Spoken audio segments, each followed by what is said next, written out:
লা মুবাদদিলা লিকালিমাতিহি, বলেন লা মুবাদদিলা লিকালিমাতিহি, আল্লাহর কালামের কোনো পরিবর্তন হবে না, যা আছে হুবহু তাই বলতে হবে। এই কালাম নাযিল করা হলে একটা কথাও বদল করা হবে না। কথা কে বলেছেন? যতই তোমার সমস্যা হোক, কোরআনের কিছু কিছু আয়াত কিছু কিছু মানুষের জন্য বিরাট সমস্যা। সুদের ব্যবসা করে খায় যারা, সুদের আয়াতগুলো তাদের কাছে দুশ্মন মনে হয়। কথা বল না কে? কারণ এই সুদের আয়াতগুলো যখন ভালোভাবে আলোচনা করা হয় তখন সুদেরু, এই সুদেরু যারা, সুদেরু দুই ধরনের, যারা সুদের টাকা লেছি এক সুদেরু, আর যাই সুদ খায় তাই এক সুদেরু, দুটাই কিন্তু সুদেরু। সেদিন এক লোক করছে জেঙ্কা সুদ খায় সিংকা ঠিকই হয়েছে। তাই বললাম তুমি বলে কিছুদিন আগে টাকা তুলে দোকানত মাল তুললে, বলছে টাকা নাই হয় সেজন্যে। তুমি তো সুদের করছে, আমি কাঙ্গারা সুদের হনু। তুমি টাকা তুললে না, সুদের সাথে জড়িত হবে যারা তারা সবাই কি? তো ওই সুদের করছে ওই টাকা খায়, বারে ওই টাকা খায়, টাকা লাগে ওই টাকা লাভ খায়। আমি তো বেকায়দাত করে লিছি। আমি বললাম কায়দা বেকায়দা পরে, যাই সুদের সাথে জড়িত তিন গ্রুপ। কয় গ্রুপ? একটা হচ্ছে আল কাতেব, আল কাতেব মানে লেখক, আর একটা হলো সাক্ষী। তাহলে করা হলো দুটো। সুদ দাতা করা হলো, আর সুদ গ্রহীতা করা হলো। এই চার জাত, একের জাহান্নাম এক জায়গাতেই হবে।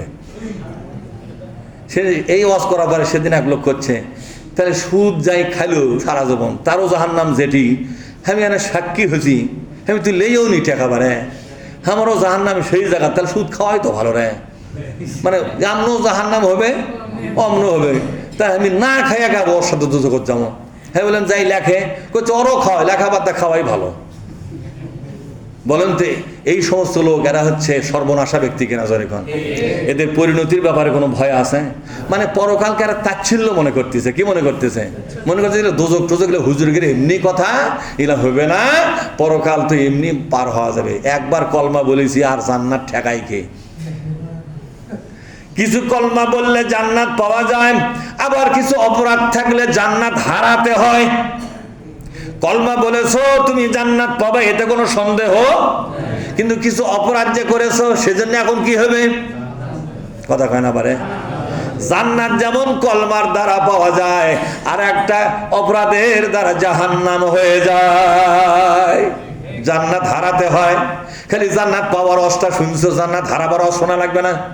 কি কি অপরাধে জান্নাত হারান লাগে? কথা কন না খায়। ইসলামে আন্দোলন না করলে জান্নাত হারাতে হবে। হ্যাঁ, এখন এখন কিছু লোক হচ্ছে এই তো কাম সারছে, এই যে কন্যা ঘুরতে ঘুরতে ওই জায়গাতে যায়, তো ওই জায়গাতে তো যাবে মানুষে। গোটা কোরআনে ঘুরে ঘুরে ওই জায়গাতে আল্লাহ গেছে, তো আমার যাতে অসুবিধা কি? আল্লাহ যেদিক দিয়ে গেছে আমার সেদিক দিয়ে যাবো, তোমার অসুবিধা কি? তোমার পাশে যাওয়া লাগবে। তুমি যেদিক দিয়ে যাও ওই তো ঘুরতে তুমি দোজগত যাবো বসবে, ঠিক না? আর আল্লাহ যেদিক দিয়ে যাবা কইছে যাই যাতে কোন জায়গায় যাবে কোন তো? হ্যাঁ, তাহলে আপনারা যাবেন কোন দিকে? আল্লাহর দেখানো পথে যাবেন না ওই উল্টা পথে যাবেন? হ্যাঁ, ইসলামী আন্দোলন না করলে জান্নাত হারাতে হবে। সুদের সাথে সম্পর্ক থাকলে জান্নাত হারাতে হবে। বাপ্পায়ের সঙ্গে বেয়াদবি করলে জান্নাত হারাতে হবে। গীবত করলে জান্নাত হারাতে হবে। চগলামি করলে জান্নাত হারাতে হবে। দেশের সম্পদ মারিয়া খালে জান্নাত হারান লাগবে। দেশের টাকা মারিয়া বিদেশে বাড়ি বানালে জান্নাত পাওয়া যাবে নাকি? না, হারান লাগবে। অযথাই মৌলবি করে টেনে লিয়ে যা বিভিন্ন দোষে দোষী বানায়, গুলি করে খুঁচিয়া খাজা কুবিয়া খাবে, মেরে ফেলে দিলে জান্নাতুল ফেরদৌস হবে না? জান্নাত হারান লাগবে। পাওয়া জান্নাত হাত ছাড়া হবে কিনা জোরে কোন? সুতরাং কিছু অপরাধ আছে যে অপরাধগুলো করলে জান্নাত হারাতে হবে। আবাদ করেছেন ধান, যাকাত না দিলে তোর কপালে জান্নাত হবে না। যাকাত দিবা না, ওই ধানটা আটকে দিয়ে সোলপুল খিলেলে সোলপুল ঠিকই খাবে, বুড়ারে তোক জাহান্নামে যায় পিরন গুলো খাওয়া লাগবে। ছোলে গেলে জন্য তুই পিরন ভাগ নিছু কি জন্য? আমি আমার দুটা মেয়ে বলেছি টাকা পয়সা জাকাত মাকাত যা হয় দিয়ে তোকে নামে থাকে থাক না থাকে, তো তোর গেলে যদি টাকা থোবার আমি কোবান হবো নাকি? ঠিক না? নিজের ভালো পাগলও বোঝা, আমার ভালো আমার বোঝাই লাগবে। আমার বেটিরা আচ্ছা আমি বললাম আমার বেটিরা কয়েকদিন কাঁদবে, মনে হলে এক দিন কাঁদবে, তাও সারাদিন কাঁদবে না মনে হয়। কাঁদবে? তাহলে ওই ফুসুর ফাসুর কান্দন দিয়ে আমার কব্বর কিছু লাভ হবে? এদিন আমি চিন্তা করেছি বাবা ওগুলোর পাল্লাত পরে আমার দুনিয়ার থেকে যাওয়া হবে না, আমার নিজের বল নিয়েই দুনিয়ার থেকে না, নিজের পকেটের টাকা বেটা বেটির চাইতেও ক্ষমতা বেশি। কথা কন না একেবারে। আপনার বেটা আছে সাতটা, আপনার পকেটের টাকা নাই, আপনার ভাত হতেও পারে, কিন্তু কমরের যদি টাকা থাকে বেটার দরকার আছে? এমনি বেটার মতো। আরে পকেটের টাকা 800 বেটার চেয়েও বেশি। কথা কন না কে? আমার টাকা আছে, আমি খাবো, কে আটকাবে? এই যে আপনার আমল যদি ভালো হয় তাহলে আপনার আমলটা আপনার একটা শক্তি, এটা একটা এনার্জি, একটা পাওয়ার। কথা ঠিক না? এই পাওয়ারের উপর ভর করে দুনিয়ার থেকে যাওয়া ভালো। আপনি বেটার পাল্লাত পড়ছেন কি জানি, মৌলবি বেটা, হাফেজ বেটা, নবী বেটা হয় তার বাপক পার করে পারেনি।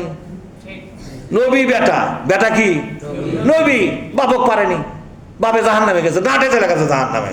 সে কি যাওয়া, হ্যাঁ দিল লাগাল চলে গেছে জাহান নামে। ভাইস্ত্যাগ পালিছে, চাচা হয়ে ভাইস্ত্যাগ পালিছে এবং সেই ভাইস্তার পক্ষে জেল পর্যন্ত খাটিছে। এরকম ভক্ত, এরকম ভালোবাসা, এই ভালোবাসা দিয়েও ভাইস্তা তাকে জান্নাত দিতে ওই ভাইস্তার চোখের সামনে দিয়ে জাহান্নামে চলে গেল। আর তোমার বেড়া তো একটা হাফেজ, একটা মৌলবি, খুব বেশি আর কিছু, ওটা নবীর সব বড় হয়ে গেছে, তার উপর ভরসা করে তুমি ধোম মারা বসে আছেন। তুমি আসলে বুদ্ধিমান লোক? হ্যাঁ বোকা, তুমি সব সর্বনাশ করলে।